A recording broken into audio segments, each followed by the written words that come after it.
Welcome back to another episode of the Marrocafella Podcast. It's your boy Uncle Sal and Mo Salah. Hey, round about, yeah, big up. And again, with me to my far right, we got my far brother. Right. Yeah, it's far right, mate. We got, oi! Big T, now you know what Oh, hail Tariq. I didn't do that. Now we got I'm here. we got my regular fellow co-host, Mr. Uncle T. Give it up for Uncle T, everyone. Assalamu alaikum, everybody. Yo, what's happening? How you doing, Sal? Alhamdulillah, brother. How you What's been? your labas? Alhamdulillah. How's the kids? Alhamdulillah. How's family? Kush mzyan? Allahumma lak How's الوالدة? She hasn't This seen is the... going to last for 20 minutes. Yeah. I'm from Morocco. خالتك كلش مزيان لاباس عليهم طاسلة امك كل شيء لاباس عليهم. What do you expect us to say? I know, yeah. Yeah, you got to go through the whole family. Nah, she's mashed up. لا مسكينة. Not like English people. What's happening? You alright? How's family? All good? Yeah, sweet. Yeah. They never tell you what's really going on. Yeah. Keep it moving. Going through problems, but you know, alhamdulillah. Nah, look, today we got a very, very special guest. Yes, someone very, who's very dear and special. near to me. Personal friend I've known for a very long time. You might have seen him on the big screen, the silver screen, the small screen at home. Give it up for the one and only Zates. Yay! Assalamu alaikum, my brother. How you doing, man? Lovely to be here. Nice. Always a pleasure. Put it there, man. Yeah. This is a nice one for us. This is a Wallahi, nice one. it's a And it's a big- big it's one a- for us as well, alhamdulillah. Sharaftin, it's a big honor you being here, sir. Yeah, We man. appreciate your How you your been, time bro? and- Bro, I've been good, you know. I've been busy. Very busy. Yeah. You know, I don't even like that word, busy. Active. I've been moving. Yeah, active. Keep it moving, man. We're gonna get into that. First we want to start. stay still. No. What we want to get to, the nitty gritty of things, but we want to start off from childhood, growing up. You know, what I mean, the phases and the things that you went through, and trials and tribulations to get to where you are now. So I mean, starting from young, because you and Salah go back a while. Yeah. So it's a nice little history between Just the two. he hasn't inshallah. aged. Wallah, Allahumma barak. Allahumma He looks barak, exactly the same. mashallah. I yeah, it's been a rough. It's been a rough life. We but- got to thank my pups for that. He's got the good genes. yeah, Allahumma yeah. barak. Yeah. So where did you grow up, bro? Let us know. Let the viewers know. Well, sometimes I get confused. Actually, today I took my mum, we had breakfast, me, my mum, my sister, and I said, you know what, mum, let me take you to where it all began, actually. Yeah. So we drive down Goldin, As you do. we get to the bottom of Goldin, and there's a place there, Hazelwood Tower. Okay. You know Hazelwood Tower? Yeah, down the line. But Opposite- towards That's No. no. Oh, you're opposite about Trellick. Trellick Yeah, Lounge. opposite Trellick. Trellick Yeah. Lounge. And I took her there, and she just started crying. Was that where you lot first? That's where I was born. Oh wow. She was telling me a story. She was saying she just came to England. Yeah. And I mean, this is a bit explicit, but her water broke when she was Okay. pregnant with me. Okay, Allahumma barak. She didn't know what the hell to do.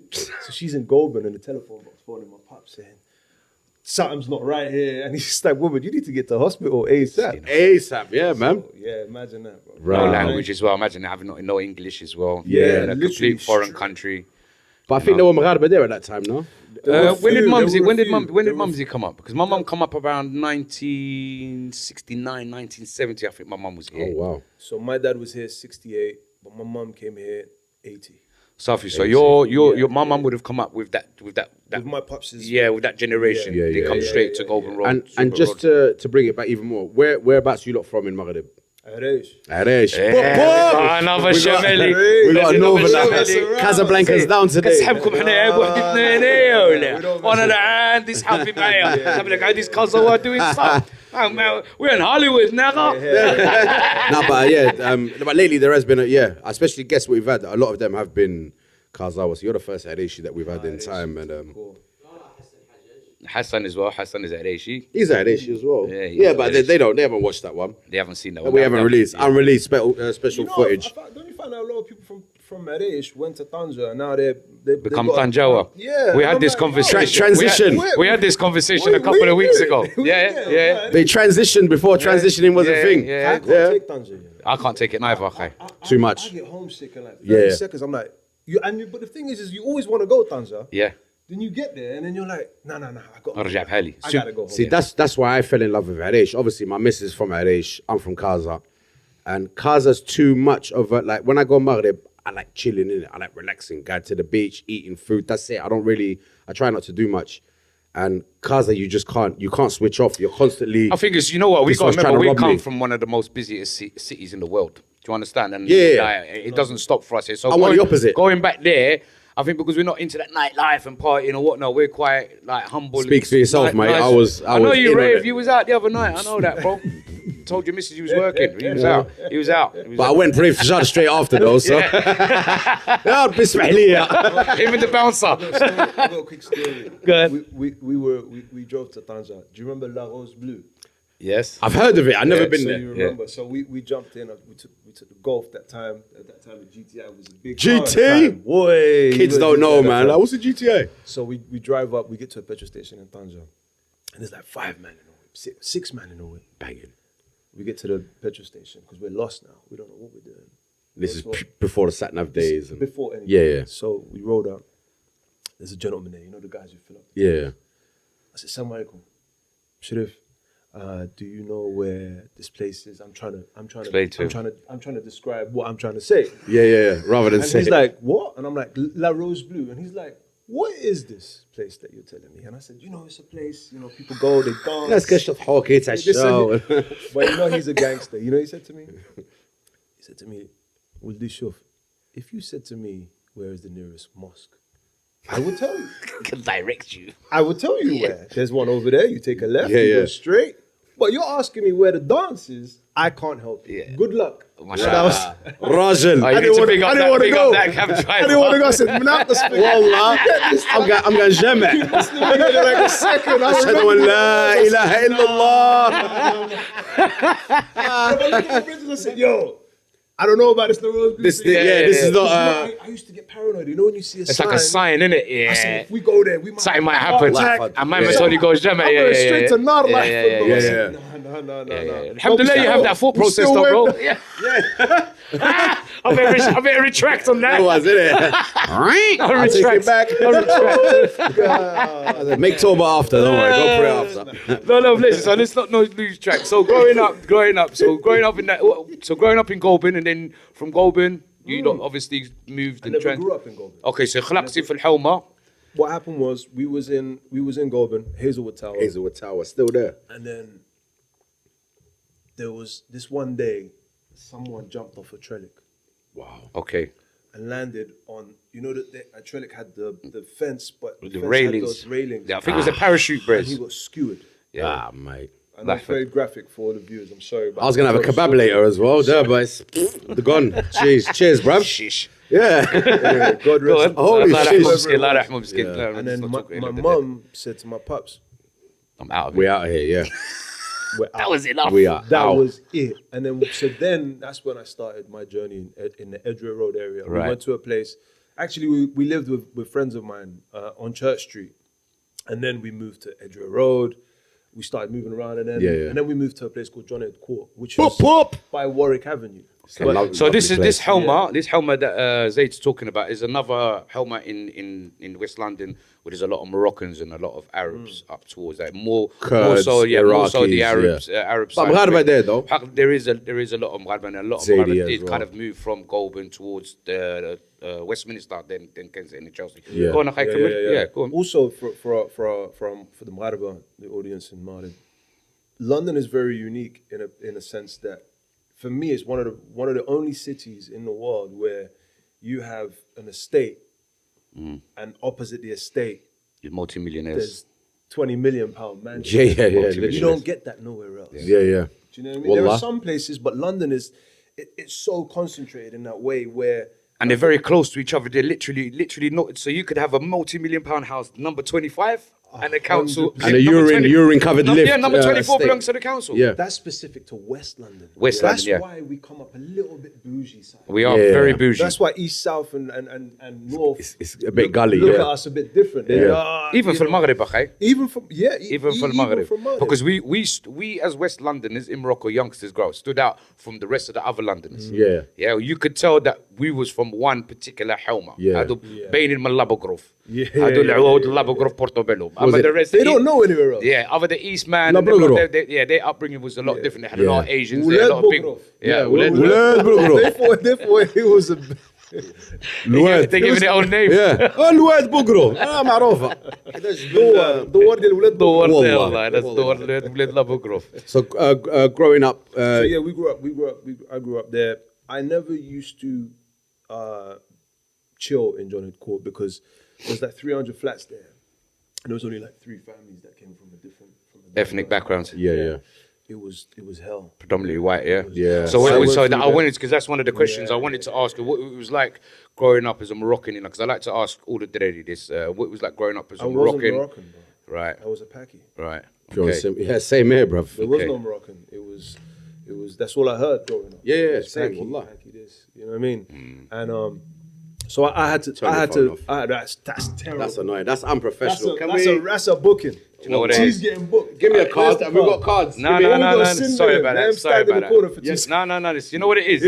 Yellow card. Do you know what it is? His phone went off. Vibrating. Middle of conversation. Yeah, we're getting deep. We're about to talk about our trauma that we experienced growing up, bruv. Yeah, listen, being confused for another race, getting chased. still traumatized. You know what I'm saying? I've become on That's demand now. proper traumatized. I can't help it, bro.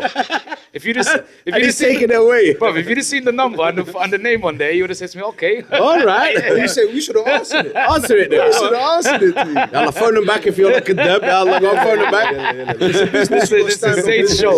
This is Zates show. This is the Zates show. Yalla, come on, اسمحنا, bro. Yeah, so growing up, so a lot of the things was like a lot of racism, calling you a Paki and things like that. You know what? Here's another thing, might be a little bit controversial. I don't actually believe in racism. Yeah. I think it's a very definitive word. I believe in ignorance. 100%. And hype. And I'm with you on that. Yeah, because you could take someone out of their environment and show them, let them explore another culture, and they'll make their own mind up. And people know what's right and wrong. I've seen it firsthand. Because I think the definition of racism, the dictionary definition of racism, is to believe that you're superior and others are inferior purely based on your races. Like, I'm better than you. What better means? Allah. And I think a lot of... ignorance, though. 100%. What he's saying is ignorance, because there's certain... But ignorance is not knowing. Right, I never grew up with... Like, there's white people... there was one guy, he was a racist I used to work with years ago. And when he got to know me, he was like, right, he goes, you're not bad for one of them. So it's ignorance. And then when I found out, but he grew up in an all-white area, so there were no people of color at all. So it's ignorant. But that's ignorant, not racism. So he's like to hate someone or to think you're better than someone purely based on your race. That's, but I think look, very few people are. I know people that live within us, the English people, and they still have that mentality because they don't hang around with us. Yeah. They only seeing us from a distance. Yeah. They still got that perspective. You still think it's a race. The minute they come into your house and you feed them and you see how it all goes. Deals with them, that's proper nice, says. They're like, Bomba Clark, what happened there? Yeah. Do you understand what I'm saying to you? Yeah. Like, I want to come back. Yeah. Do you understand? And then before you know it, that's where you get that saying. Nah, I don't like them, but he's all right. Yeah, I don't like them lot, but these lot are sweet. That's where you get that. Do you understand? That's that saying. Sorry, Zay, go. No. I was gonna say that's why it's good to lead by example rather than hit back. Yep. In a way that just fuels the fire. And Kill man with kindness, man. Ignorance. Yeah. So yeah, we had help there. Even my gran, Allah Rahma, she came when my sister was born, and she had hijab and she had a khafan, and we had a pub next to us. And one time I was with her, I was still young, like 4 or 5. Wow. Maybe. And they dragged her in and started pouring alcohol over her head. Your nan. Literally, yeah. And I'm Okay, like, so what can you do as a 4-year-old? Let's break this down. Break this down. I don't know what to do. شرح لهم what can you do? بالعربي. So basically, like, Yeah. شرح لهم باش يفهموا باش الناس can understand, innit? احنا جات لندن في عام في السبعينات الثمانينات. لا 80. 85.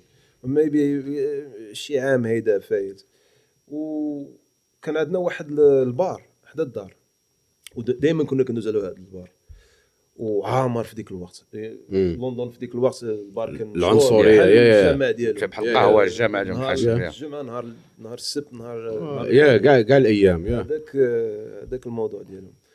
وانا كنت ماشي مع حنا دوزنا على ديك البار، وانا دائما كنت كنخاف ملي كنت صغير، دائما كنخاف من ديك البار حيت كنحس بالله شي حاجه خايبه الانرجي ما كيبغيوناش هاد الناس، شي حاجه تماك لي ماشي هي هذيك، دائما كيشوفوا فينا. واحد النهار هما يديوها وكانوا شي 3 4 منهم ورجال كبار وهما يرميو الدرة عليها، يكبوا البير عليها مسكينه. باش تعرفوا التمره اللي ضربنا حنايا الوالدين الحمد لله نو سو ماتش اس، ولكن الوالدين ضربوا تمره في هذه البلاد، جاوا لهنايا مساكن في السبعينات والثمانينات وكلاو الطق، فهمتي كيف هو دابا كيقول لكم كان دايز هو وحناه جبدوا حناه دخلوها للبار وبدا كيسيبوا عليها الشرب وكاسه كيضحكوا عليها باش تعرفوا الستوريا والقصه الجد. الناس اللي ساكنين وخالقين هنايا is not easy. الواقع ديال هذاك الوقت ماشي صراحه سهل. حنايا ضربنا التمره والحمد لله we are at a place now where we're respected and we I don't know so much of being accepted ولكن we are accepted and people it is what it is. We're here and we're not going nowhere. والله ما يقدروا يديروا دابا. Yeah, we're not. Yeah, Or exactly. do it, but there will be retaliation. كمل أخي زيت. difference now is we're not it's not a minority situation. Yeah. The majority. The tables have turned. Yeah. Times have changed. Yeah, times have changed big time. You know what I mean? Alhamdulillah. So yeah, I grew up in Johnny Court, but because of that, there was an estate opposite. It was called Dudley House. Oh yeah. And it was like going from hell to ethnic. That's where the ethnic zone was, isn't it? Literally 300 flats around that in John Head Court. Predominantly white. 297 were from here. Yeah. And 3 weren't. Like we had a Jamaican family, we had a Nigerian family, and then there was us. Yeah. And then literally 2-minute walk. Dudley House, I remember 50 that. flats, diverse. Yeah. It was a bowl. It was unbelievable. حريرة. Cultural حريرة. The United Colours of someone Benetton. from there. Yeah, Yeah, Allah. my mum knew someone from there, Sorry. and she used to drop me there. You know they say you know back in the day it took a village to raise kids. Yeah. So that was what it was. That was the you know, mentality. it was Yeah. like that, and we just Kitauno. it was the best times of my life. Because that was the vibe I got when I first started coming West London from Camden. Because again, I'm sure I've said it previous, I grew up believing that there weren't that many Moroccans in London. It was me, a couple of my dad's friends who lived in South London, and that's it. Yeah. Then one other, I was like, rah, there's Bet. And then the whole language thing is like, rah, what, these lot are speaking, they must be shluh. Like the way you lot are talking, like I had to, again, like I said, had to learn the language. It's but fast and messy. Yeah, it was nice though. Well, like, it was a nice, yeah, it was a good experience, man. We had Good something. experience. We had a similar thing, but it was more when they built the estate. So down where I live, my Sutton's estate down by Barbie Road, and anyone that lives in Grove will know that was predominantly a white area. And then they built a new estate. Or what do they call it? Roots Estate. Roots. Based on the program, You probably. see, when they built Roots Estate, just listen to the name, bro. Yeah, You understand? They put roots and culture, and that was it. It was just a wrap for that side of the helmet. Yeah. So yeah, there is difficulties. Yeah, there was difficulties and there was good times. So what school did you end up going to? Secondary. Northwest Minister. Which one, Paddington or Marylebone? Marylebone. You went to Marylebone? I went to Paddington. Marylebone. Yeah, I was in Yeah, Paddington. yeah, I was in Paddington.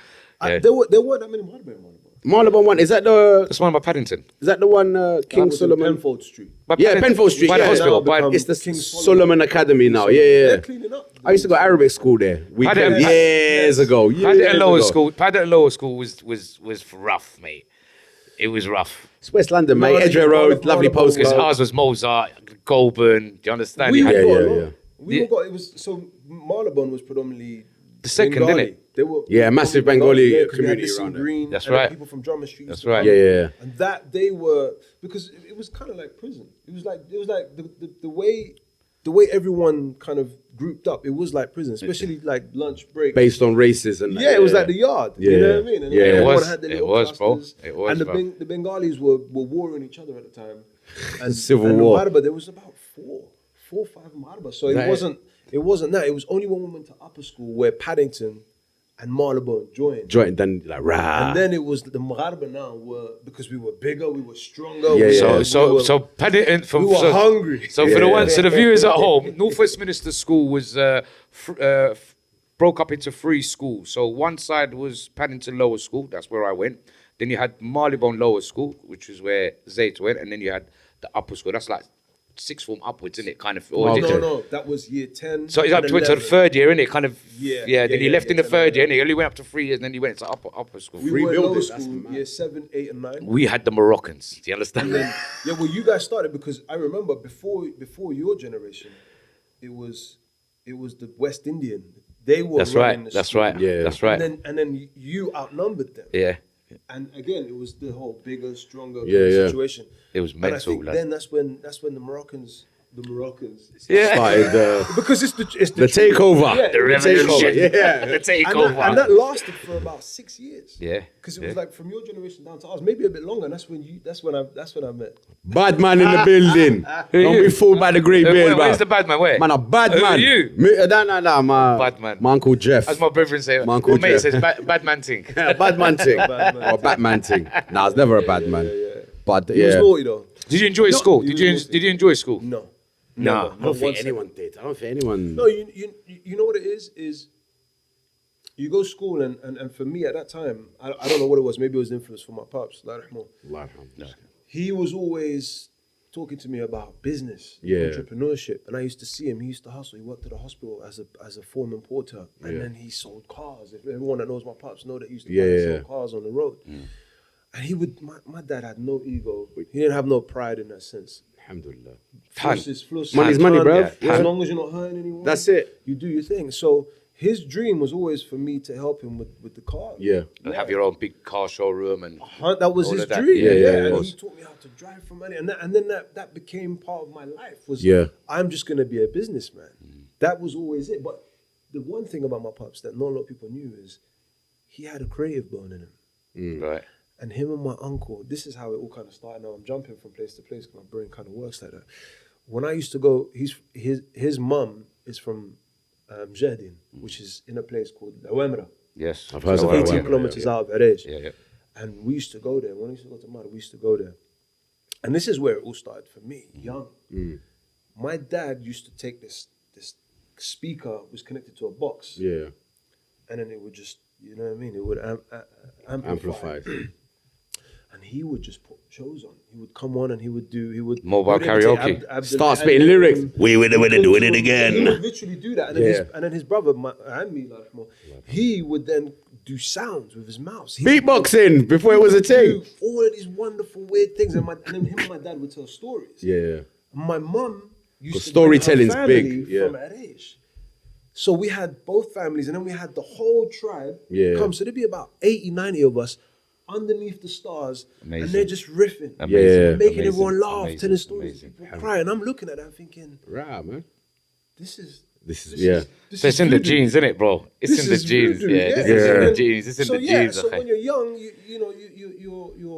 you're open, you're susceptible to emulating that. Yeah. And then I came home and I used my siblings and I was like, yo, you're gonna do this. I used to dress them up. I used to write plays.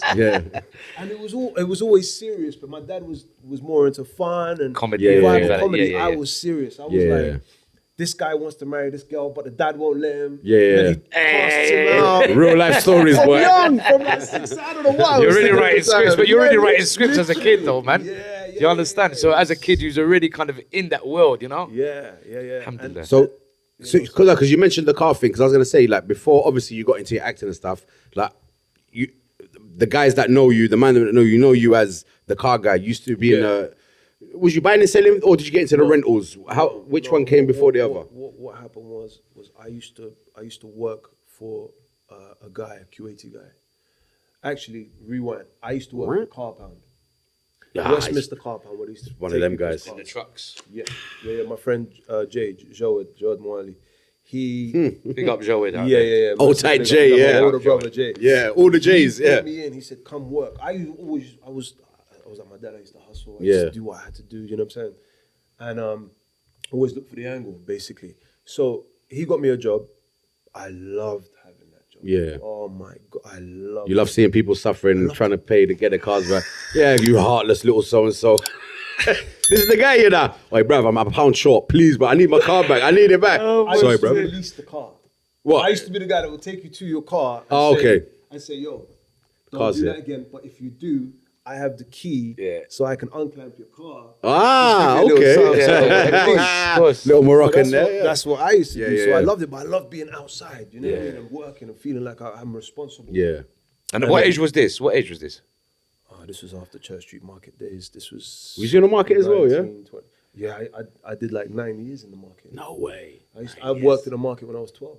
Because we're And it was going to Jay- backtrack. We're going to It backtrack. was Jay who got me my first job in the market. Because Jay was doing the market with his Jay brother was- as well. Everyone was doing the market at that time. Yeah. And, So, go on. That was unbelievable, and that's where I learned. That's where I learned to be swift on my feet. Yeah. And that's where very khafif. And that's when I started to think about business and how that would come into my life. And, So and I learned. I worked with a Jewish lady, Adrian Rosenblum, and she was unbelievable. I know we've got all the dramas now, but that's more Zion. That's I more have to be honest. She was unbelievable. She Yeah, used to teach. She was the first person in my life, apart from my pops and my granddad, who used to educate me about life. Yeah. From the way you walk, from Yeah. the way you talk, from the way you carry yourself, from even the way you carry something. Yeah. Carry from your legs, don't bend your... Yeah. Everything. It was life experience. And she was smart. And I cherished those years. So it's safe to say from a very, very young age, you knew you weren't going to go down the conventional route of, right, I'm going to go college, study, get a job. That wasn't... I was a waste But listen, of time. I want to know is how far you got in your school. From school, did you end up doing your I thought exam? school was Did a you waste of time. So did you end up getting to sixth form? No. I You never already went to cut sixth by form. then. So by the No. time you kind of got able to leave school, you did you do your GCSEs? You've done your GCSEs and I dust. did my GCSEs just to get them done. It was a disaster. I just did them just to For the sake of doing them. take the numbers.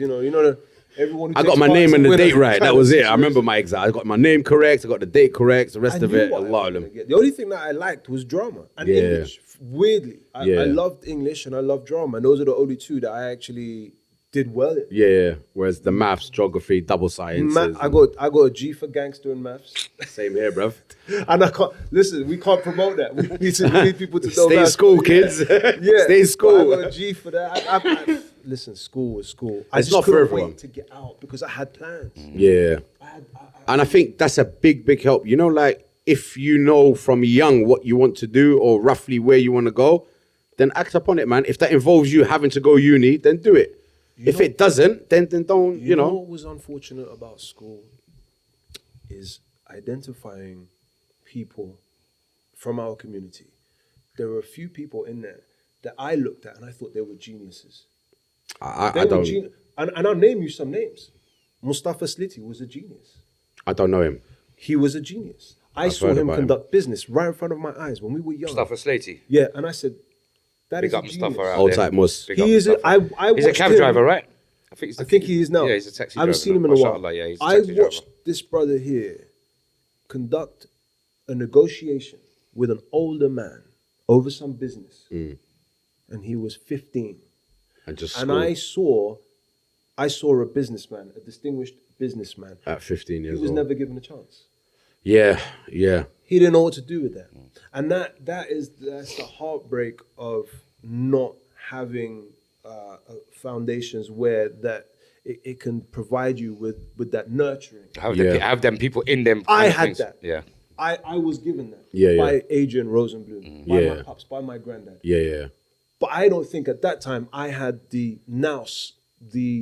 negotiation skills that he had. Yeah. At such an early age. I was in awe. I said, Mosh, how can you be that forthright with your negotiations? I couldn't believe what I was watching. And you were I still learned a young. lot from Yeah, it. yeah. We were young. We were kids just doing weird stuff. Yeah. Do you know what I'm saying? He wasn't the only one. There was so many people. I call him Monty now. He knows who he is. I'm not going to blast him out. Again, same thing. Sam. We all know Sam. Yeah. Same. I seen these guys do business. They didn't need school. Yeah. It's not for everyone. It's not the be all and end all. There was 30 people in the class. They never took care of people. We all learned differently. Yeah. And I knew that when I was young. I was like, wait, I'm not learning this way. I learn visually. Same. Yeah. Do you know what I mean? Show me what to do and I'll do it. And I'll do it and I'll keep practicing Yeah. and I'll keep trying to chisel away and Yeah. get better. We weren't given that platform. And it's not, I'm not saying that to blast anyone back. Everyone did their best. Yeah.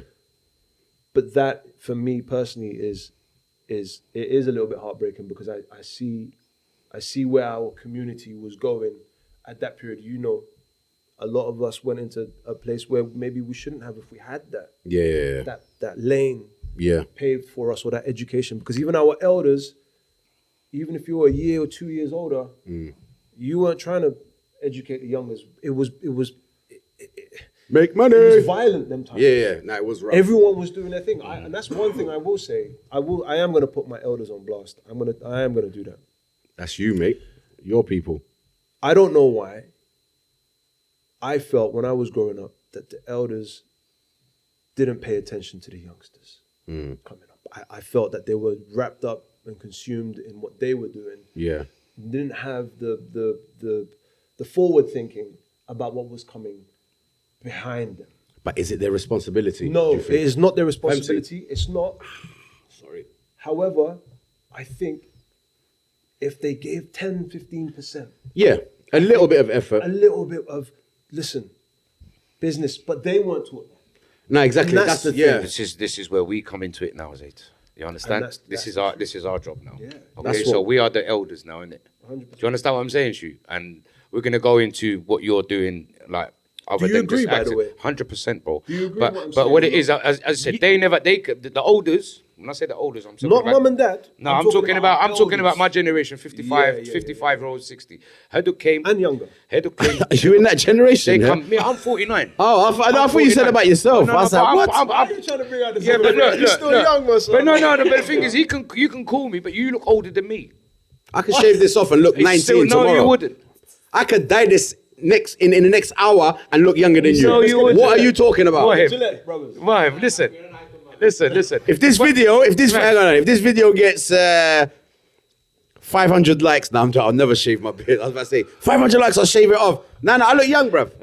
It's just the beard. The beard. What looks- I'm saying to you, the Wisdom. generation older kind of was still battling racism. Okay, they were still coming out of fights with skinheads and getting into situations. The generation after, Survival. the generation after, like my generation, are now able to kind of do that. Where the others, they weren't able to do it. They were still battling their own things. They still had the mindset of back home. A lot of them was Yeah. A lot of them were born back home and were Yeah. brought here. So their mentality is not. Maghreb. We it's are not- the ones that khalqin in there, we're the ones that got that tick. You know that Yeah, switch yeah. tick? We got that. Hence why we mixed with a lot of the English guys and the black guys and the Asian guys. A lot of them Moroccans, they didn't. They were just stuck to their own. Yeah. The men go out and rave on their own. They didn't even go out, they just stuck to their own. It was a little bit more community based, bro. Spread the wings. So yeah, as I say, it's down to us, our generation now, to help the younger generation come up and give them their identity and let them know 100%. you're Moroccan or you're this or you're that. We're here to kind of, you know what I mean? Set I the said, pace. but look, anything's possible, man. I said we're Generally believe. going to get into what Zate does other than just acting, because he also has his own school and whatnot, inshallah. So we'll get into that. So how are we looking for time? 'Cause We're you're good. sick. Yeah. We're good. Yeah. So where was we at? So we was at the So kind you- of bring yeah, the so you older went to generation the, and you was in the car rental thing. Oh yeah. Because I've known you for that. Yeah. So Let's fast forward. Well, he asked me where did I get to in school. I Yeah. got to GCSE. Right. I did drama. I loved it, and then I didn't know what to do with myself, so we went to Paddington College and did leisure and tourism. As everybody did. Back in the day, we didn't know. It's like, take the leisure and tourism. That's like but social studies. It's just pointless, bruv. It's like one of it's those. for the sake of it, innit? absolutely pointless. It's something to study. That's what it's like. You don't know what you want to do. Do leisure and tourism. So we'll go fast forward Yeah. about a year or so. So when did you kind of discover, right, I want to get into acting? When was it that kind of that switch in the head that said, right, this is what I want to do? How did you come about GCSE it? drama. Right. Mark Pattenden at the Studio Theatre. Oh, in big up Mark. Westminster. Yeah, Westminster and Upper School. We had the last kind of exam to do, and it was a practical exam. And he gave us plays and split us up in two groups. I said, "This is your final exam. You go out there and you're gonna rehearse. I'm talking to the mic. Sorry. Yeah, you're gonna rehearse and you're gonna get it on, and there's gonna be an examiner and he's gonna come in." I looked at the play and I said, "With all due respect, sir, I would like to write my own play." Mine's better. And he was. It wasn't even from an ignorance. It was more. I mean, it was a bit arrogant for me. Moroccan to say that. arrogance at its Yeah, finest. it was. But what he gave me was I couldn't relate to it in any way, and even the people that was in my group couldn't relate to it. So I said, you know what? Can I write something? And if I bring it in, and everybody likes Agrees, it, yeah. we can do that. And I would love to direct. And he just laughed at me. It's like, are you stupid? This is how it works. not how it works, bruv. So you know what he said to me? He was smart. He was Lassian. He said, all right, Zaid. You think you're a bad man? You think you're a big man? Write and bring it in tomorrow morning. That Thinking was you his weren't. thing. Yeah. Tomorrow morning, I was there before school. Allah so qasa. You give me the green light. That's the green light. That was like Willy Wonka's chocolate. Yeah, that was the Yeah. green light, Oh bro. my That's God. all he needed to hear. Unbelievable. So I went that night. I didn't go out. I didn't. Just do right, I wasn't a Woodstock that Yeah. I was straight home. I wrote a play. I came back and he was reading it. And he said, you know what? let's put it to Let's a do it. vote. And alhamdulillah, there was an Iranian brother, Iman, and he read it, and I said, I want Iman to play the son. And it was basically about a story about, and I kind of alluded to this earlier, about a son who wanted to marry someone outside of His culture. Yeah. and he was my dad, and I was the boy, and then in it, he has to slap me. And so I directed this thing. And we did well. We did really well. Yeah. And Mark Pattenden said, you need to continue to do this, basically. And he was the first person to actually say, Give you the encouragement. you got have something here. Yeah. something, Yeah. do something with Work it. on it. But I didn't know what to do because I wanted to go film school. Yeah. I didn't know where to. We never had no internet back in the day. Yeah, it was. And everyone was telling me film school is expensive and you have to be white. And I'm like, how can I be white? And how can I afford this thing? Yeah. So I left it. I did leisure and tourism. Banging. And then I fell into, I just went. Entrepreneurship. I went MIA for a while. Yeah. Have you seen Zates? It felt MIA cool. for a while. Yeah. There was a few blank years. Yeah. We don't discuss. Periods And, I can't remember, yeah. Yeah. So anyway, cut long story short, the car thing. I worked for a Kuwaiti guy called Kurush, and I saw that his thing was to rent out very, very expensive cars. Yeah. And at that time, there was a lot of people coming out from our community doing business. Yeah. And I thought, you know what? Actually, if I could provide those people to get them off walking on the street and actually tell them, hey, you know what? You can actually put a shirt on, a tie, put some glasses, get in a nice car, and you can go out and you could do business. And bro, me and my partner Abs. Oh, tight abs, by the way. He's my co-D in all of this. We bought one car. We bought a Mini. And then 3 months later, we had, I think, like 12 cars. MashaAllah. And they weren't like flash cars. Not from what I remember. In the beginning, they weren't flash. Yeah, they was all flash. We would just your polo. Providing a shit. service. We were providing a service so people could go out and do business safely. Yeah. That was my objective, right? Do what you do it safely. Yeah. And it just went crazy. That 'Cause was I mean, 2003. It was quite big as well. Allah, my bad. Yeah, it was 2003 up until 2008, 9. MashaAllah. Good run. We ended up having like How old was you then? 30-something cars. I was 22. 22. Yeah. Yeah. So you was an entrepreneur at that age, such a young Yeah. age. No, from a long So time. you was destined. So you was Yeah, destined. I've known Yas for a lot. Zates for a long time. I've never known him to have a job, if that makes sense. Yeah, I never really.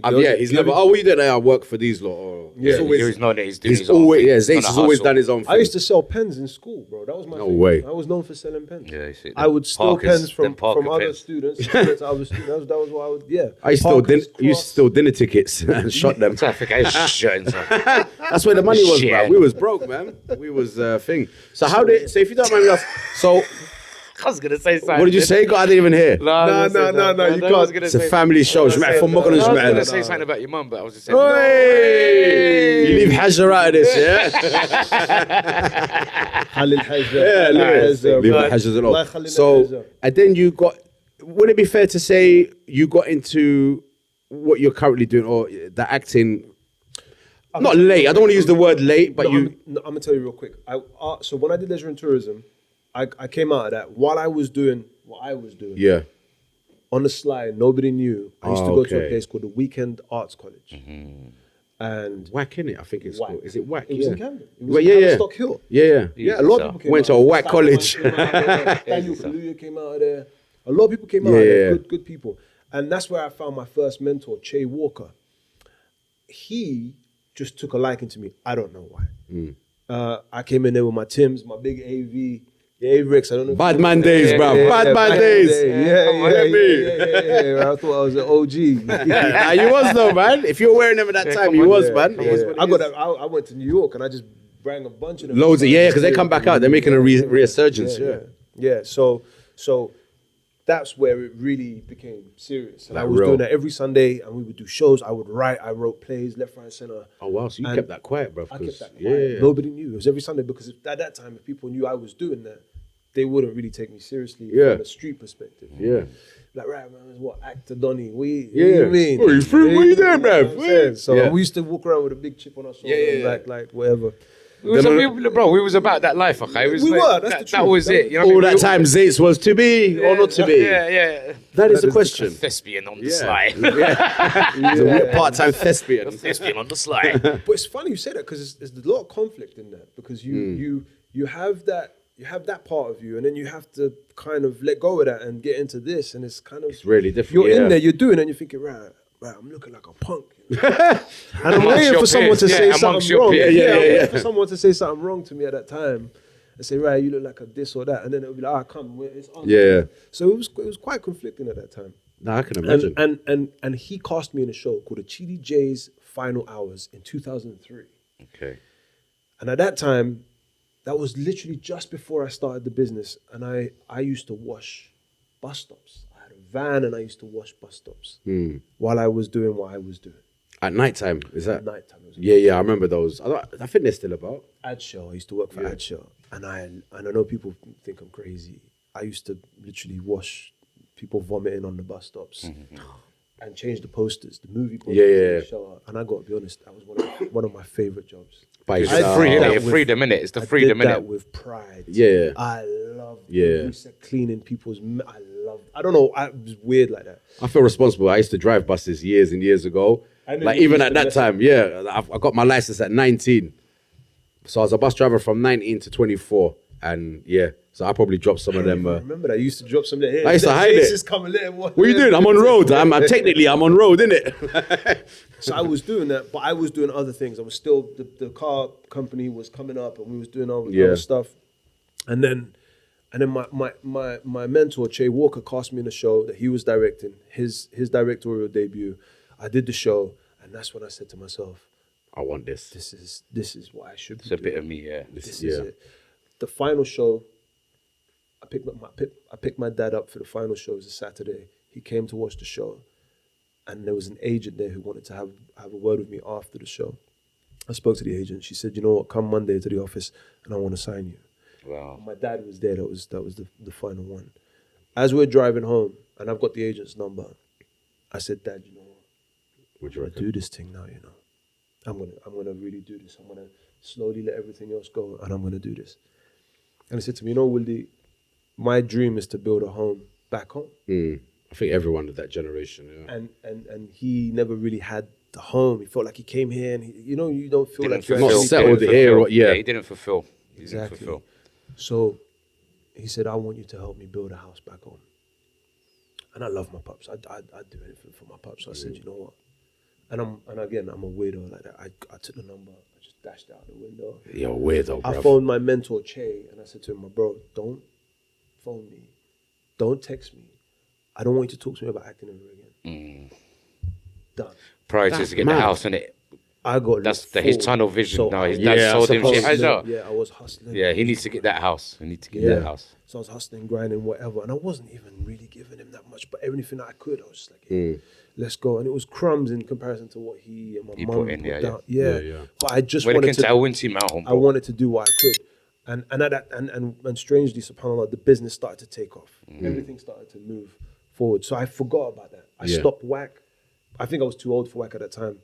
And I forgot about the arts and being creative. Fast forward 2008, credit crunch. Yeah. I came from Maghreb. I had meningitis. I was in hospital for like 2-3 weeks. And they were like, when I went in there, they were like, you might not see in a few days' time, you might be a goner. Wow. It was meningitis. They didn't know whether it was bacterial meningitis or viral. And that was the thing. If it was bacterial, it would have been a wrap. So I was saying my goodbyes, basically. That must have been scary, bruv. Yeah, man. Do you know what's funny? I had the best time. I have the best times in the weirdest circumstances. Yeah, and you just make light of them, and you can't control those things. So when you let go and you accept, the universe does weird things. Then you're truly free, man. Yeah. Then you're free. That period of time, sorry, Sal. No, cool, That period of time, and the people that were there, they would tell you, it was a party every night. Because they put me, it was the NHS, but they kind of put me in a suite. Yeah. Strange, I think, because they don't want no one to come. Yeah. Yeah, they used to come in. It was like, you remember COVID? It was like a biohazard situation. It was masked up. Like you're going to check ET. literally. And then they'd walk in, everyone, my friends would just be like, bun it, just take it off. Yeah. And we used to eat, and the nurse, beautiful lady, she just let us be there all night. Yeah. People left at like 2, 3 in the morning. It was a wonderful time. And then I just said to myself, you know what? What will be, will be. Alhamdulillah, I'm here, which means that it wasn't bacterial, which a lot of people suffer from, which is it's a horrific. You have to lose limbs. You could die basically. And anyone that's out there. And but at that time, concurrently, the business was crumbling because 2008 crunch. What happened was our insurance company went bankrupt, and we had cars on the road. And they were being written off. Yeah. It was a drama. My partner ran into some trouble. He ended up being incarcerated, not because of that. It was completely separate, but kind of linked. You know how it is. And I came out, and Jay, who got me all those jobs back in it, to see how the cycle turns, he used to run the company. Yeah. He was the manager. He was there, he was like, Zates, I didn't want to tell you when you was in hospital, we got like a 300 grand lawsuit. And at that time, I was like... That's good news. Bloody hell, man. 300 grand. I was like, I don't know what I'm going to do with that. So I said, we have to wrap up. Yeah. We wrapped up the business. I became a driving instructor. I love cars. I think I briefly remember you doing that, you know. BSM, wasn't it? Yeah. BSM. And just to cut long story short, that was a pit stop. While I was doing BSM, I started writing again. Yeah. I started writing like just a journal. It was a journal of how I grew up in Maghreb, because I grew up in Maghreb as well. Oh, is it? Yeah. I did a stint in Maghreb. I used to spend more time in Maghreb than I did here up until 8 years of age. Oh, wow. And then I taught Stephen Hawking's best friend's wife. I used to pick her up from Knightsbridge. Stephen Hawking. He's the... Stephen Hawking's best friend's scientist, wife. ran in a wheelchair. Bro. Oh, yeah. He had motor neuron disease. Yeah. Suffered from a very unique type of motor neuron disease. We'll get to motor neuron disease in a minute because it all ties and connects. Yeah. So when she passed her test, she used to love my stories because I'm coming from where we're coming from. Yeah. And she's coming from a completely different life. Yeah, another world. Completely. Yeah. And right when she passed her test, I got to the outside of her house to drop her off, and she looked at me. She said, "Zates, you know, I've loved spending this time with you." And she said, my assessment of you is that you are an opportunist and you see angles. However, you are actually quite blind because you're not doing it. She bigged you up and disrespected you in the same sentence, boy. It was, I had to take notice. And she said, you have that element, but you don't do it in what you should be doing, which is creating, doing stuff. And she just ripped me like to shreds. A new one, yeah. That was it. I was just silent. I hugged her. I said goodbye, congratulations. That night, I called my mentor, who I haven't spoken to for 6, 7 years. Like, bruv, I want to do this now. This was the conversation. Che, he said, "What's up?" "I want to go drama school." He said, "You're too old." I said, "I don't care.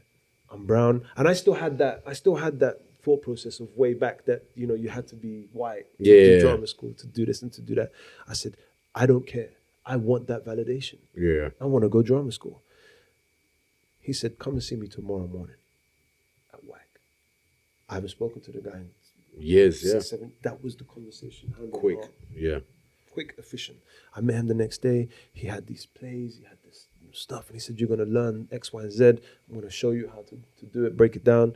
And you apply for RADA, Guildhall, Lambda, and Art said, you're not getting into Lambda. He said, you're not getting into RADA, you're not getting into Guildhall, but you'll get into Lambda and Art said." So RADA is the Royal Academy of Dramatic Arts. And then you had Guildhall. I went to both schools. I didn't like RADA, I didn't like Guildhall. I went to Art said, I thought this was home. Yeah. I didn't like Lambda. There's nothing wrong with these schools, by the way. It just wasn't my energy. When I walked into Art said at that time, which was 2010, I felt the heat. I saw blood, sweat, and tears. Yeah. Happening. It was energy. It was a vibe. And I said, "Yeah, this is me." Because it wasn't like, like you said, you know, I'm a thespian. And it wasn't they didn't take themselves too seriously. Yeah. It was about do the work, but what you do doesn't define who you are. And that's what drew me. And it was like a prophecy. I didn't get into RADA. I didn't get into Guildhall. I got into Lambda and Art Said. And I couldn't believe it. Exactly what he said came true. I picked Art Said. And that's where it all began. The journey starts. I went to Art Said 2010. And what was your first breakout role? What was your first Strike Back. big strike back? So when I was at drama school, we had a film segment. It was 2 weeks. I don't know if I'm boring you today. No. Chat away. It's interesting. I was in. Now here comes the Moroccan entrepreneur brain.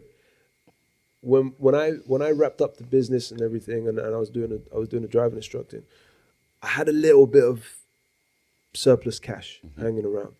So when I was doing the film segment at drama school, I was calculating how much the equipment costs. Because I didn't care about agents in the industry. Yeah. I just wanted to create my own industry. Yeah. And let me write, let me direct, let me do stuff. So I was buying the equipment. Yeah. When we graduated, I had a core. You had a film studio. No, but I had a core team. Yeah. From my cohort. And I invited them to my house, and they saw these boxes, Canon, this, that, boom, what. They couldn't believe it. I said, my brothers, I'm starting my production team now. we're doing this. I was like, yo, do you think you can edit? Do you think you can do this? Let's do it. Do you think you could do that?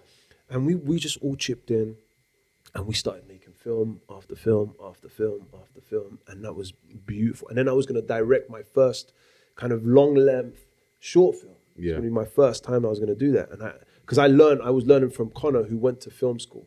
I call him my creative sparring partner. And we've been working together ever since.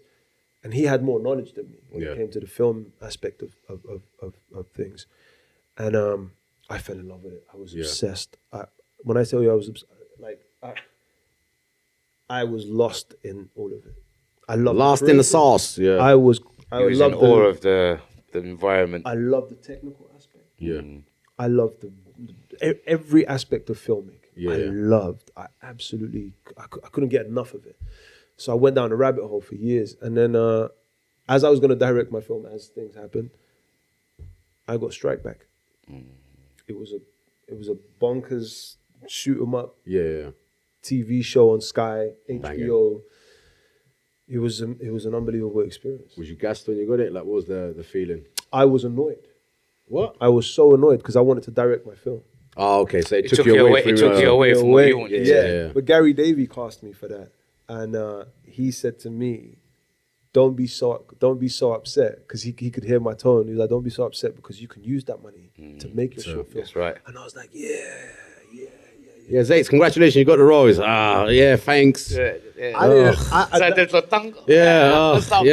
can fund my own thing now. Yeah. Where's the script? You see that time? I didn't know why I was going to get paid. Yeah. I had no idea. I worked on that for 6 weeks. And I'll be frank, I never really talk about money. $1 million, innit? Made the mill 6 weeks, bruv. 6 weeks on a TV show, first ever TV show. By the way, when I got there, we were shooting in Budapest. This was some gangster thing going on. Yeah. I got picked up in a car. They had an envelope full of cash. It's your money, Mr. Zates, for the role. I said, yo. Whoa. I want it bomb back like that, David. I could have. I phoned my agent. I said, yo, Gav, what? Wait, I got an envelope. I'm kind of scared. Yeah, I'm nervous. Yeah, I got like, what do I do with this money? Do I spend it? It's yours. It's yours, bro. He said to me, that's your per diems. I didn't even know what per diems were. What is it? Per diem? DIEM. Literally, they give you a little bit of pocket money when you work abroad, away from your local place. Environment. Place of home. They give you a little bit of money. At that time, it was like £50 a day. Okay, so like food, maybe accommodation. Yeah, but you get food anyway. You get breakfast in the It's hotel. just money in the pocket, so he's not surfing out of his own. So I'm there for 6 weeks, and at that time I was like, you know what, I'm gonna save this money. And then I heard that they work on teeth over there. The dentistry's quite good, so I saved my money, and I got a couple bits done in my mouth. Why not? As you do. Yeah, and I learned fast, and it was an unbelievable experience. Yeah, that was my first ever. That was and you got that's it. You got once you got the taste of it. So how does it work? So did you have an agent at that time? I had an agent. Yeah, actually, I need to shout out someone who's very dear to me, who made it kind of happen. Monty. If it wasn't for Heesh, I wouldn't have signed with my agent. Yeah. I wouldn't have met them. Me and my agency, it's not like a client-agent relationship. It is a family. Yeah. You know, they were a young agency. I just came out into the industry, and we just moved together. We grew together. We vibed together, and I'm part of the fabric of the growth of the company and at what's Olivia going on. Bell Management. Yeah. Olivia Bell. Olivia Old Bell tight Olivia Bell Management. Management. Olivia Bell Management. And he knew the owner, the founder of Olivia Bell, and it was literally because of him. So, Monty, Big you up, man. Free tickets for life. He's got to be there, front row. Honestly, like front you don't row. know how much I appreciate it, honestly, and I wish I could do something to, you know what I mean? Like, it's just yeah. Well, if your agency needs any middle-aged Moroccan men with slightly big bellies and a grey beard, let me know, bruv. Old tight Olivia. You never know, Olivia Bell Management. Your mum's Olivia favorite. Bell, your mum's favorite. It's Yeah. your mum's favorite. Google it. You need to get in contact with Gavin Mills. He's Yeah, the let's guy. do it. Come on, Gav. He's got the keys. He's got the key, man. He's got the keys. Is there a film or a production that you've seen and you're like, I wish I would have done that, or I'd love to have been in that? Or directed it, or written. Yeah, directed it, acted in it. This is gonna sound Potential. No, I haven't. No, because it's gonna sound like I'm begging in a way. The original Top Boy. Yeah. When I watched that, it not only blew my mind, but I was like, wait, and this is revealing a few things here. I was like, that's me and Abs. Forget what they do. Yeah. The relationship was me and Abs. Who are you, Asher D or I'm not even gonna reveal that. or Kano? No, I'm not even gonna reveal What are that. the names? Sully and Deshaun. Sully and Deshaun. Because I never really watched Top. I watched bits of it. Like, why was that such a success, do you think, in your opinion? It was the first time. Is it the story about drugs? Is it? Yan Damage was the director of Top Boy Summer House, they call it now, which was season 1 and 2. Okay. And Yan Damage, he brought something to the stories that we know very well. He brought a visual element to it and a soundtrack to it that not only resonated with everybody, but really it got underneath our skin in a way. And I felt like everyone at that time, when we watched Top Boy, it was as if we were watching ourselves. Yeah, or you knew Our someone stories, or you knew someone. Yeah. And it just took us to a magical. It was filmed in a magical way. It was directed, and even Ashley and Kano talk about that. Those first 2 series. It was a groundbreaking show on every level. Because even I was very impressed with Kano's acting. I didn't know he had it. I don't think he knew he had it in him, maybe. But yeah, he was a natural. Absolutely. He was a natural. That's why casting is key. It's Because very they saw something in Kane. And even Ashley. But Ashley's had acting experience. Yeah. He went to acting school as a kid as well, so he had. He's never fading as well. Yeah, and I've heard a lot. They talk about it a lot that Actually, he never fading. 21 seconds. Sorry. Go It took us 21 seconds. I know to get it. it sounds fast like that. Yeah, Top Boy. So that's the one thing. Like, I wish I would have been a part of it, whether from an acting perspective or production, writing. Just to be involved in the first Top Boys was unbelievable. And again, look how life works. SubhanAllah, yeah. Fast forward, I think was it 10 years? Has it been 10 years? And and I feel in some capacity I was involved in the new version of Top Boy because of Michael Ward. Ward, who played, what was his character? Jamie, that was it. Jamie. And he done really well for himself. He done done that really Blue good. Story as well. It propelled him. That went big as well. Yeah. Top Boy was the launch. The pinnacle for him, Top innit? Boy was So how do you know, what's your connection with Jamie, aka Michael? So my agent Gav, he was introduced to Mike's by another agent at Olivia Bell, and Mike's was young and he was raw, and he didn't do much. He did drama in college, with Ellie, who was with Olivia Bell, who is still with Olivia Bell, and she was his teacher sometimes. Yeah. And she brought him into the agency. He has a striking look, and she said to Gav, I think there's something here. Yeah. And he calls me and he's like, I want you to just see if you can have a conversation. Do some work with Have a conversation with him. See if you two vibe. and just see what happens. And I meet him. We were working on an audition for Yardi. Yardi? Yeah. The one with Idris Elba. Yeah, and I don't think I've seen that one. Stephen Graham. Yeah, I've seen because that. Stephen Graham plays a Yardi. Yeah, He's a Jamaican because he's half Jamaican. Not a lot of people know that. He's the Scouser from Snatch. And yeah. he was in Snatch Yeah, as well. yeah. He's a good. Yeah. He's just blown up, man. Yeah. He's really blown up. And I met Mike's for the first time, and it was, the relationship was instantly, like, he was like my brother. Older brother. And his way of thinking was, I've never seen that way of thinking before. The instinctual connection that he makes when he takes information, that processing speed was lightning. Quick, yeah. Mike's didn't need no one to be successful. Yeah. Like, of course, he has a team and people have come along the way. But it's almost like it was going to happen. Nothing would have stopped. Yeah. Because one, striking and presence on screen. And two, the way he, like I said, the way he processes information, I've never seen that. And his delivery is immaculate as well. I've never seen that. So everyone who came into Mike's life was just a kind of, I don't know if you've seen in games where, you have the ball that goes through and then you just get the kind of things that just keep it on. Keep it in the lines. Keep it on the pitch. That was it, Mike's. And just to bring it, so Mike, he's been in a short film that you've recently written, produced. Yeah. So we'll get into this one. Yeah. So Zate's done a short film. He hasn't put it out just yet. We're going to let him explain a bit more about it. Yeah. It's very touching. It's very powerful. Close to home. Yeah. I think for and it's something that these guys have grew up with. A story that's something happened in their estate, in their area. And Zate's picked up on the story and kind of showcasing it, inshallah. It will be coming out soon. I'll let Zate to get into it. Yeah, a bit more about break it it down. Thank you. So I write the script. I finished the script December 2021, December the 15th or 16th. I send it out to Gav and Mike's because I wanted Mike's to be involved. Play the the role of Yusuf.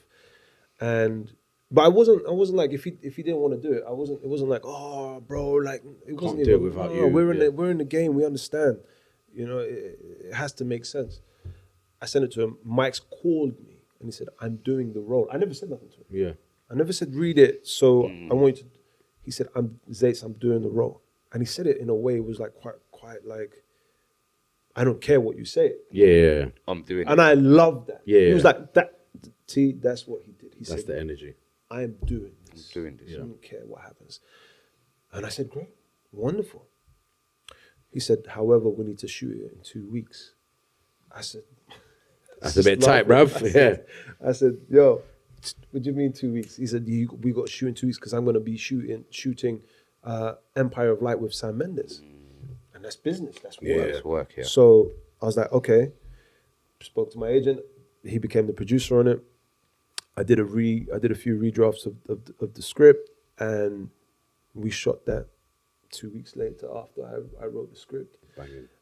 And it was Shot locally as well, right? Can we talk about it? Can we talk about the storyline? Yeah, we can kind of talk about it. If you don't want to go what too you're- much, if yeah. you want to kind of save it. No, look, it's a very personal story about, he's not a friend of mine. He's not someone I knew or I was aware of second hand or third hand.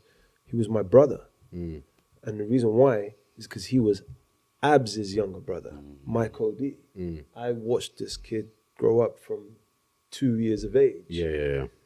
You know what I mean? He was Adam's best friend. Best friend growing up, subhanAllah. That was my brother. We took him to Maghreb. We spent time together. Yeah. We like I said, we nurture, we grew, we played football together every Sunday. Yeah. Everything in that film was Abdul Samad's life. And I wanted to encapsulate, because what happened was, it's a tragic incident that happened where Abdul Samad lost his life in 2017. And I wanted from when we used to go to trial was about 2 months. When we used to go to trial, I don't know, something hit me on the head and said, I have to do something here. Because it was kind of, it never made sense. Yeah. My pops passed, my granddad passed, Like everyone passed, but it's like that was It's weird, isn't it, when it's, That doesn't make sense. in that He's not from that world. Like, there's no reason. for him to, Do you know what I mean? So it's a very strange, and we didn't know how to deal with it at the time. So, do you want me to pause? No, carry on, okay. So, fast forward after the trial, the community broke up. Some of his friends moved away because they couldn't navigate being around the area without Abdul Samad being in their lives. Yeah. And everybody now started to almost consciously forget about him. As one, it's unfortunate. I looked at that and I assessed that, and I came to the conclusion that when a tragic incident happens in someone's life, you can't make sense out of it. So the only thing you can take from it is to kind of forget about it. Because that is the only kind of way to make any sense out of a situation like that. And I had a problem with that. I felt that You deserve because more. of a tragic incident, we're going to forget a life that lived a wonderful and beautiful life for 27 years. So my objective was I want us to face that tragic incident again, which is going to kill us. Traumatize a lot of people, yeah. But the bigger objective was for us to celebrate who he was. That was my objective. Hammer skin, so And Mike's.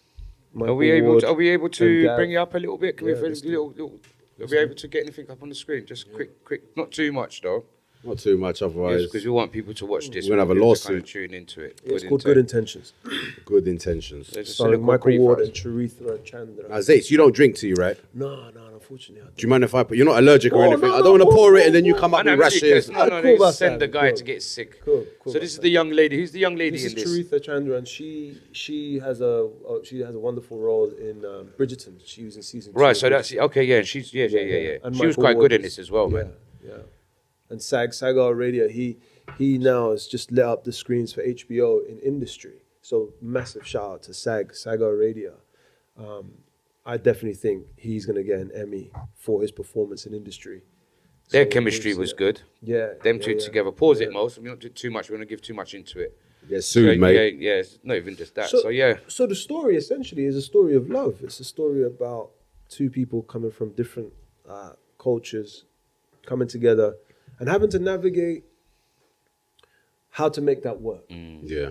You know what I mean? And that's essentially what it was, because that was the truth of Abdul Samad. Yeah. Just the difference is, this is where it gets kind of grey, and we will understand it. In Maghreb, for instance, you get someone who's Arobi, you get someone who's Jibli. Oh, the Arabia watching. Tahiyya al-Arabia. Big up, Arobi, man. And we get parents who be like, no, Yeah. I don't care. You're not married. You're not marrying Jibli. Yeah, wallah, we get it. Yeah, it's really. And from the outside, if you was to tell people that didn't live that culture, they'd be like, wait, what? You're Muslim? Moroccan? You're from the same place?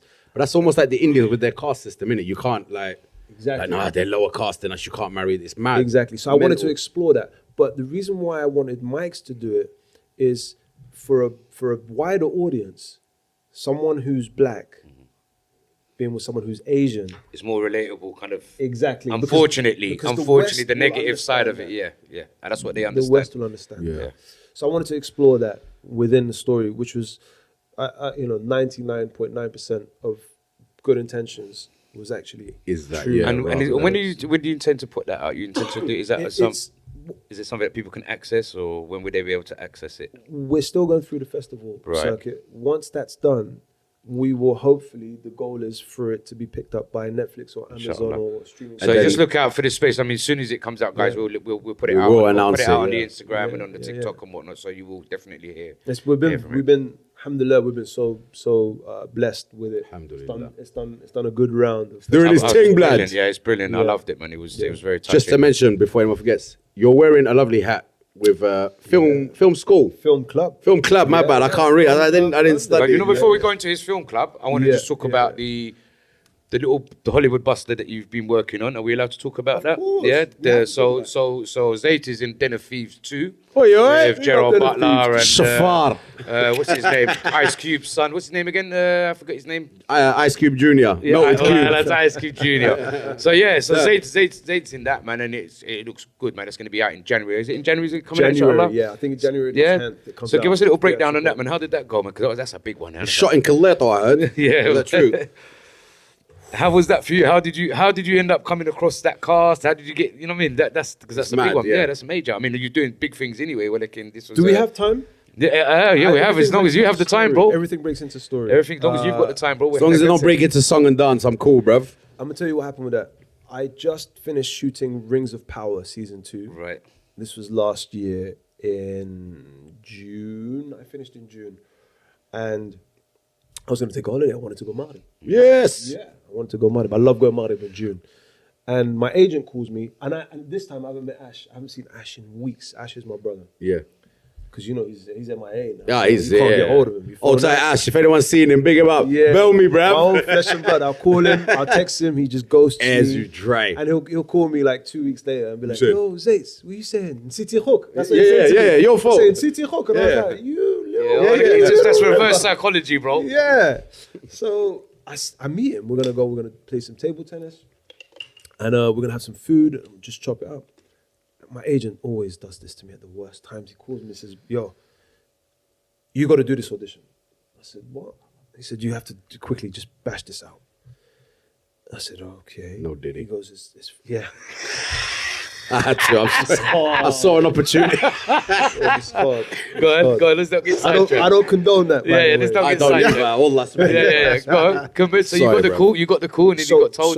So, and this is how it happens sometimes. Me and my brother met me in Paddington. This is where we play. And I said to him, my bro, you know what? I got this audition. I'm not gonna have time after this, and they need a quick turnaround. So can we just have some fun? And it's French. It's a French accent. It's a French role. We went through it.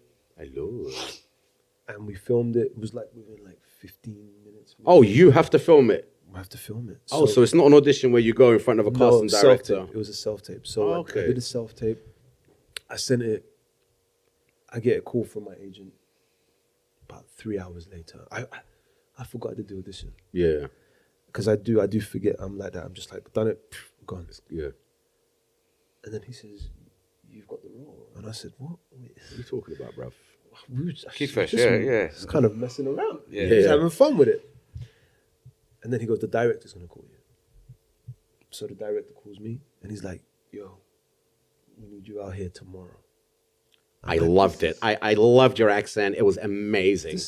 This is, I beg to differ, but yeah, that was what it sounded like. Yeah. And I was on a plane. Where was it The filmed? next In America? day. No, it was filmed in Tenerife. Tenerife! Oh, You you made alright? it look like it was in the States. Now, But there's wait. some of it. Now wait. So what happens is we negotiate the deal and we're happy. For the first time. You know gone how smooth. these things are? Yeah. We're like, okay, these people, yeah, respect. We go out there because it's only 2 scenes. It's two small scenes. I go out there, and the unit driver picks me up. You get picked up from the airport by a unit driver. The unit driver is talking to me, and she says, "Where are you from?" I said, "I'm from London." She goes, "You're not French." I said, "No." And she was bewildered by it. She was looking at me confused, and I was like, "Why is she looking at me like that? What's going on here?" I get to base. She takes me directly to base. The second AD is the assistant to the director. They are what makes the entire production tick. Yeah. You have the first AD who's on set helping the director. Yeah. Then you have the second AD. They are the logistical people. They are the backbone and the spine of any production. Yeah. So respect to every second AD there is out there who I've ever worked with. Honestly, I have the utmost respect. I get there. His name's Carlos. I say, yo, what's up? Da-da-da-da-da. He's like, we're so glad you're here. The unit driver says to Carlos, he's not French. And they're talking in Spanish. And I'm like, I speak a little bit. I understand it. hablo Spanish. español. From Eres, Yeah. My dad raps in Spanish. Yeah. Now I see fear. That welcome turns into fear from them. And I'm like, wait, this is just weird. Yeah, something's not making sense. He says, Zates, can you stay in the minibus? Don't take your bags out. Don't do nothing. Don't even step foot out. Just wait. I wait for 45 minutes. I would have been off. Speak to the producers. He comes back. He says, Zates, you need to go to makeup. You need to go to costume. You need to go to the hotel. And there's going to be a French translator, dialect coach on Zoom waiting for you at the hotel. Yeah. I'm like, okay. I do the business. I go to the hotel. I order some food. I'm tired. I've been waiting and doing weird stuff. And then she comes on. I'm doing the thing. I'm doing the business. We're learning. We're getting the accent right. And then a woman who recognizes me says, hey, Zates, I know you. And I'm like, and mashallah, she was a very attractive woman. I was like, wait, I don't know you. On that capacity. Yeah, hello. I'm really sorry about that. But here's the changed thing. now. I was so engrossed in what I was doing. I actually didn't really care. I was like, I don't know where you know me from, and we can talk, but right now I've got to do work. this. Yeah. I've got to do my thing. I'm standing on business. Typical French, arrogant. You got into a French character properly. Don't talk to me, please. I'm very So very anyway, busy. I do the thing, and then I have food. I get to my hotel room. It's like 1 o'clock in the morning, and they've sent me the script. They've given me like the actual physical script because I haven't seen the script yet. Yeah. I've only auditioned for 2 small scenes. As I'm going to sleep, I shower, I pray, I'm trying to go to sleep, and in the corner of my eye, I see the script, and I'm like, you know what, Zates, you got to read the actual. Like, I'm shooting the next day. I'm shooting like 24 hours time. It'll be good to know what I'm doing. So I go through the script. Start seeing the names and it. Yeah, I get up to page 29 and I'm like, okay, oh, this is the scene that I auditioned for. Oh, okay. Oh, so now I'm getting more of the backstory. Oh, yeah, this is cool. Yeah, Gerard Butler's, okay, yeah. I turn the page. I'm like, oh, there's a little bit more. Interesting. I turn the page. There's more dialogue. More and more. I turn the page. The character speaks in French. The character, like, technical jargon. Yeah. And then I'm like, wait, hold on a minute. This is more than 2 scenes, bruv. I'm not thinking that. Yeah. I'm thinking I got done. Because what they paid you for what they said It they're was going to so do. quick. Oh, the money. You went straight to flows. Yeah. I went straight to business. Yeah. I was like, oh, hold on a minute. You lot paid me. That's why Yeah. they were like, Quick. Go. Yeah. Yeah. You didn't barter with them or nothing. I still laugh about this today. I get on set now, and before I get on set, I'm like, this is insane. This is a lot of dialogue here. There are a lot. This is more than what you now know. for an actor. Like you're like, yes, this is great, but I'm thinking Money. I love a challenge. Yeah. Now put the money to the side. I love a challenge. This is the first time I felt this potentially could be impossible. Yeah. Potentially, but I'm gonna give it everything that I've got. And big up Constantine because he's French. He came over. He was my kind of like lieutenant, and he helped me. My God, he saved my life on that thing. But while he was working with me, this was weird, just before going on set, he was kind of directing me. Yeah. And actors never really direct each other. I don't mind it. I love it, and you know, I love that kind of work, that partnership. But I knew something wasn't right here. I was like, none of this makes sense, and I'm kind of putting the pieces together.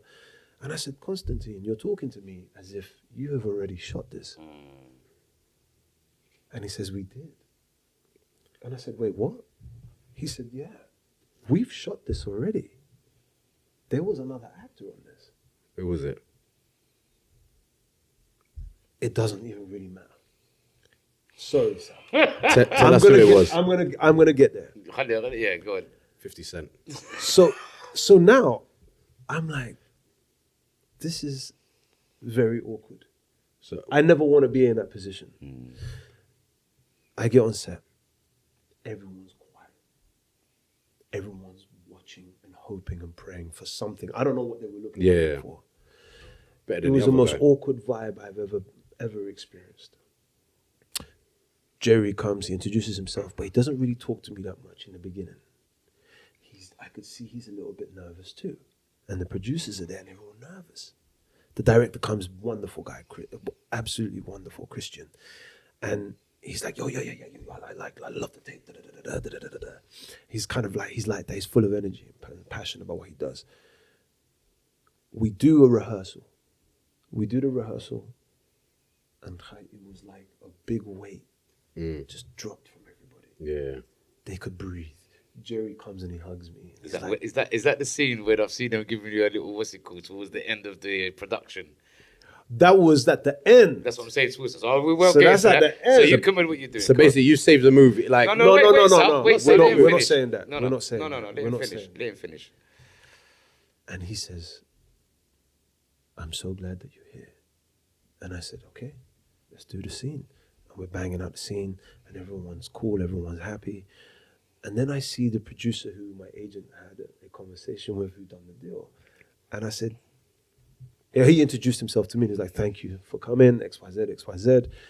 And I said, you sly mother lover. And he goes, the truth is we wouldn't have been able to afford you, so we couldn't say nothing. And I was like, yeah.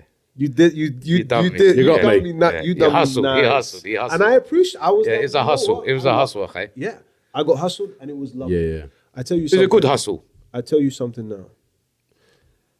That was without a doubt one of the best experiences I ever had. Yeah. Alhamdulillah. All of the producers were unbelievable. Yeah. Gerard Butler was unbelievable. He likes to be called Jerry. Like I've never had an experience with someone. He's super intelligent. I have to be honest. I didn't expect that. Not that I thought he wasn't. Mm-hmm. It just blew me away. His craftsmanship blew me away. His collaboration blew me away. And he had no ego. He had no pride. And the entire cast, unbelievable. They got Salvatore from. Did you ever watch the show from Gomorrah? Nah, I haven't watched Gomorrah. It was a huge show in thing. Evan Ahmed, she's unbelievable, Swedish actor, like out of this world, like so many people, and I know I'm going to forget names. It was just an unbelievable experience, and you felt appreciated. And we are still a family. The directors just off the wall, bonkers in a great way, and knew how to get the best out of everyone, and knows how to tell a story visually. So I'm really excited to see what's come out. Yeah. And I have nothing but admiration and love for that entire production. You want to give them a little shout out, man? Give them a little big up. Massively. Man. Den of Thieves. Big up Den of Thieves. Tucker Tooley, who's the producer on it, just from Tooley Entertainment, just a wonderful, wonderful human being, and just the vibe, man, just a real wonderful vibe. And I'd love to work with him again and the whole production again. Yeah, man. I'm looking forward to it. So when is that out then? Let us know when it's out. 2025, isn't it? Yeah, here's the trailer. So January 10th. This is it. So this is all filmed in Tenerife. Yeah, wow. Yeah, I've given you some things that some we inside shouldn't. information. Hopefully, It'll this be out comes by out before. because they'll come after me. Now I shouldn't have said some of these things, but we're here for our community, and I will. And we want to give Zates flowers because he's doing amazing work and he's repping Maghreb and he's at Areshi, which is even more precious to me, you understand? MashaAllah, tabarakallah. I mean, there's a lot of artists that have come out of Larach, little town, little city in the north of Morocco. And for the population, I think it's about 200,000 or something small like that. It's growing. We've produced some serious talent. I mean, actors. And there'll be more coming as well. Singers and all of that, man. Yeah. So yeah, big it up, man, and look out for that show. And we want to go onto your hat now, man, because you've got your own little thing going on as well. So we want to big that up. And that's where like that whole full circle comes, because Michael Ward was the first student, one of the first students that ever came to Film Club. I traveled America.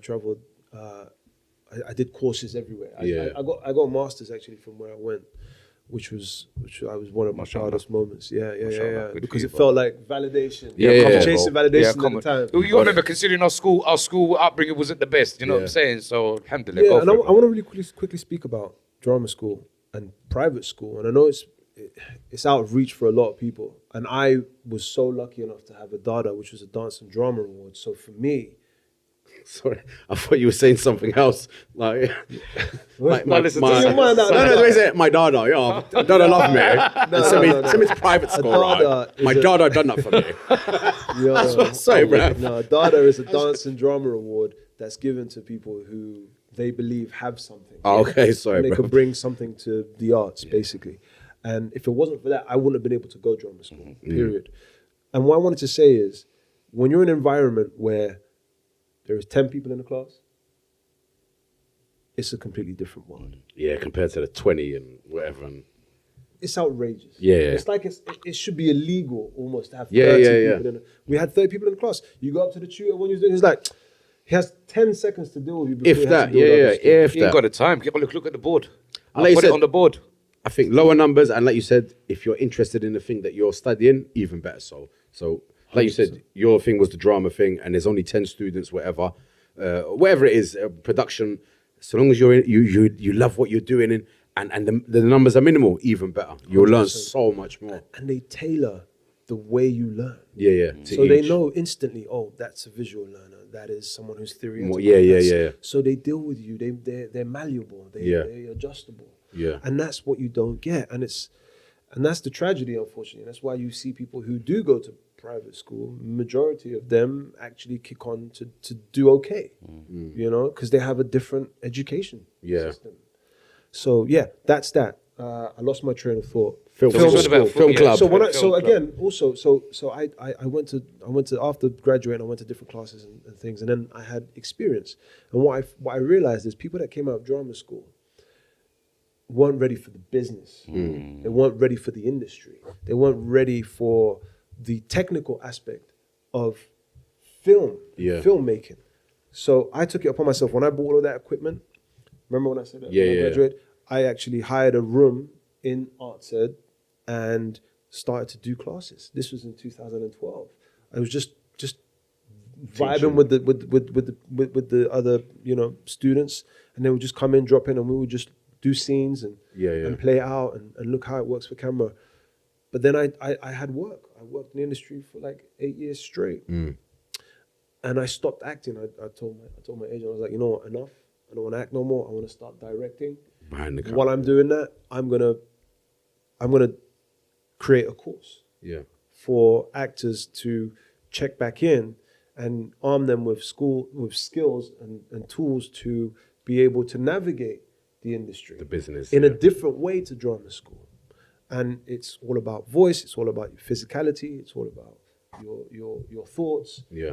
And broken, I really break it down, in a very technical way, and make it digestible and tangible. So you can, it's very, because I don't think you can teach acting.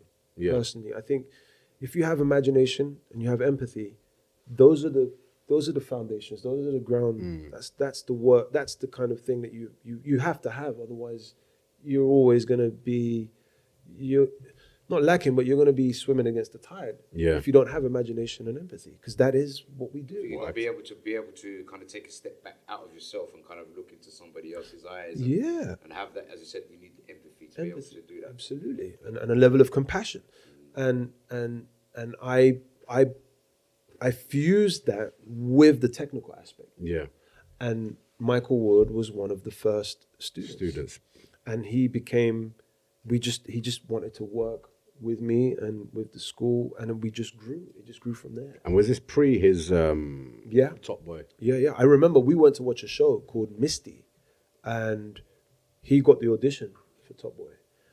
And I said, we're not going to watch the show. We're going to work, because his audition was the next day for the character of Jamie. And I said, we gotta work on the script. We gotta work on the audition. And alhamdulillah, You got it. So you're taking credit for Jamie. absolutely not. I'm joking. I said I'm from day joking. one, Nah, it's him. Yeah. It's all. you can only work with what's in front of you. Yeah. That's right. And Absolutely. where can Film Club be found? So Film Club LDN, London. Is your basically. camera there? filmclubldn.com, basically. And you go on it, or we're on Instagram as well, Film Club LDN, and you'll see what we do. It's a 5 And they can sign up as well. Yeah, They can, it's so you it's guys, quick, it's easy. Yeah, It's you don't want five some stuff. weeks. Yeah. 5-week course. It's one day a week for 3 hours, and there are only 6 people in the class, by the way.